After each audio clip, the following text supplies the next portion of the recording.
Hey guys, you are with the Tech Science. Today we have to discuss a new point. The name of the point is called a refracting telescope. It is also called as an example of optical telescope. Why? Because the refracting telescope is the name. Why the name is like this? It is because here the lenses are used. Observe here, this is what a biconvex lens is there. Where is the biconvex lens? This is what the biconvex lens. Am I right?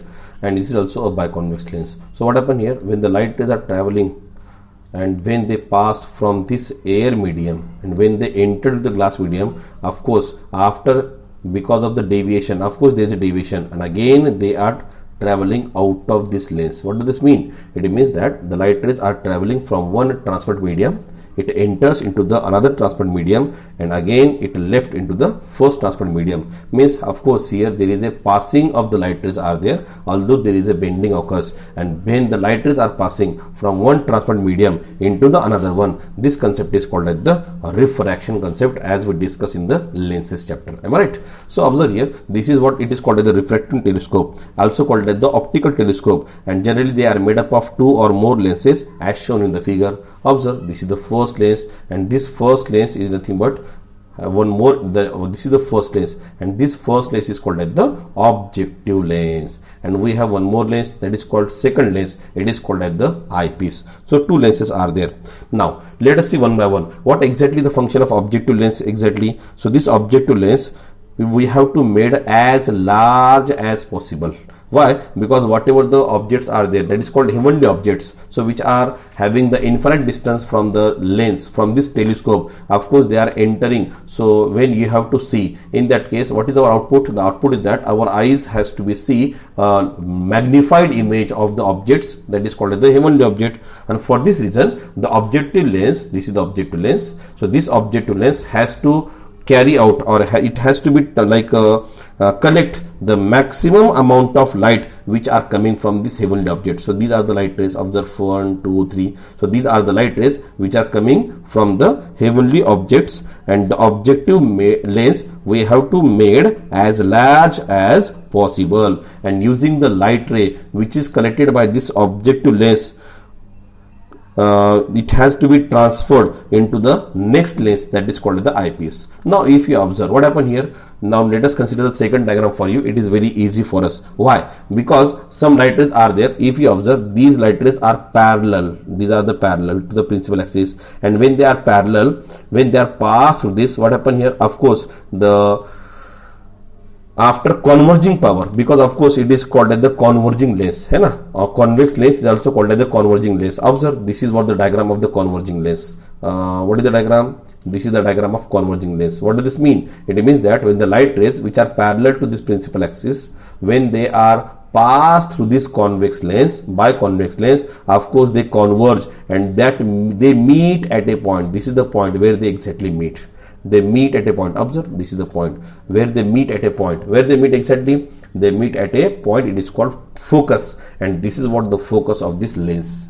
And here you got a diminished and real as well as diminished and inverted image exactly on this principal focus. And now this is what the input to the next lens. It is called as the eyepiece. Now if you observe the second diagram, what you found here, some of the rays which are parallel to the principal axis, when they are passing exactly they meet. Where they meet exactly? They meet exactly at the focus. Am I right? But now question is what about those rays which are not parallel to principal axis? For example, this is the first ray, this is the second ray, which is not parallel to exactly the principal axis. Now their direction is somewhat different than the normal rays. Now of course these rays which are not parallel to principal axis, listen carefully, again I am repeating, those rays which are not parallel to the principal axis, of course they also meet at a point. But which point exactly this is? This point, the point which is they meet, they are shown in a dotted lines. Where? Here, this is what the dotted line. It means that they meet here only. Where? Observe, they meet here, dotted lines, and this point is in a focal plane. What is it? It is a focal plane, and these dotted lines are nothing but called as the focal plane. Means what? Those rays which are not parallel, of course they are not meet exactly at the focus, but they meet at a focal plane. and now this is your human eye. Where is it is human eye? This is what the human eye. Now when they the human eye, which is from the eyepiece side, when you want to see the object, now exactly what the object, exactly how it looks, observe. Suppose this is what the rays, and when they want to meet exactly straight, these are going straight like this, am I right? And these are also going straight like this, and they meet somewhere here. They meet someone here, and here you got the image like this. So this is what the image, and this image is called, of course, it is a magnified image. So what I shown using this arrow, this is what magnified image of the heavenly object you can see when you see from this side. From which side? From your eyes directly you can see this object, and you can able to see a magnified object. So this is only possible using a refracting telescope, also called as the optical telescope.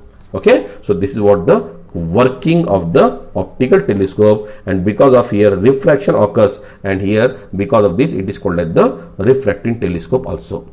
Now there are some of the drawbacks are there.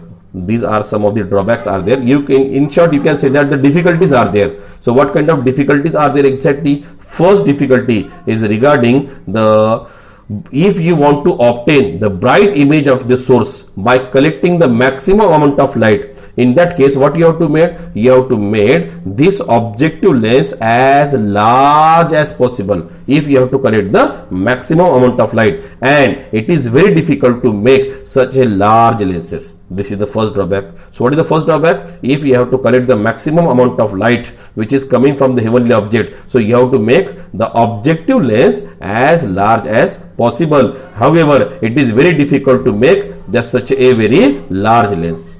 So this is the first drawback. What about second drawback? As this is what the objective lens, am I right? This is what objective lens, and this is what it is a eyepiece. If you observe the distance in between these two, if you observe the distance between these two, what is the position? Object lens and eyepiece are placed at the opposite end, and if you observe the length of the telescope, because of this distance, the length of the telescope also increases, and with increase in the size of the lenses, and when the such telescope which having the larger length, it is very difficult to manage. This is what the second drawback. And third drawback is regarding the errors of the color, and that is called as the problem of the images which is formed by these two types of the lenses that having the error of color, and that what is called, it is called as the chromatic aberration. And this is what the three drawbacks of the optical telescope, also called as the refracting telescope. And to solve such difficulties, we have the next point, it is called as the reflecting telescope. I hope you like the video. If you like the video, please subscribe my channel and press on the bell icon for the new notification. Thank you. Have a nice day. Bye.